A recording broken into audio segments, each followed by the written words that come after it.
Hello! In this video, we are going to prove the following theorem. For all positive integers n, 3 is a divisor of 10 to the power of n minus 1. Now, in general, given any two integers a and b, we say that a is a divisor of b if there is some integer k such that b is equal to k times a.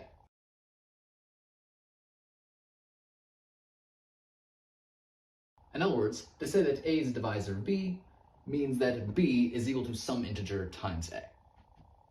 Okay, so now let's get into proving this theorem. Now, since we're trying to prove a statement about every positive integer, let's use induction.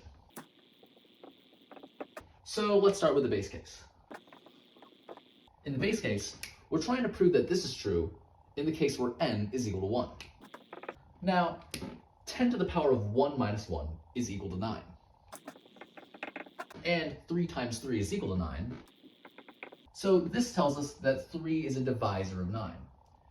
But since 9 is equal to 10 to the power of 1 minus 1, we have that 3 is a divisor of 10 to the power of 1 minus 1. So we have shown that this is true in the case where n is equal to 1. So this completes the base case. Now let's move on to the induction step.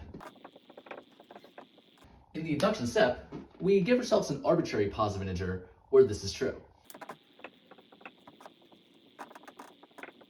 And the whole goal of the induction step now is to show that this is also true for n plus 1. So really, we want to show that 3 is a divisor of 10 to the power of n plus 1 minus 1. Now to start, since 3 is a divisor of 10 to the power of n minus 1, this means that there is some integer k such that 10 to the power of n minus 1 is equal to 3 times k.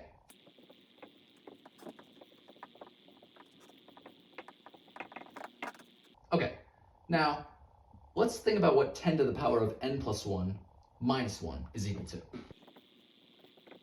Well, we know that 10 to the power of n plus 1 is equal to 10 times 10 to the power of n. And if we take this equation and add 1 to the other side, we see that 10 to the power of n is equal to 3k plus 1. So we can substitute 10 to the power of n here with 3k plus 1. And then distributing the 10 across, we get. And then 10 minus 1 is just 9. And now let's just factor out a 3. So we have shown that 10 to the power of n plus 1 minus 1 is equal to 3 times 10k plus 3.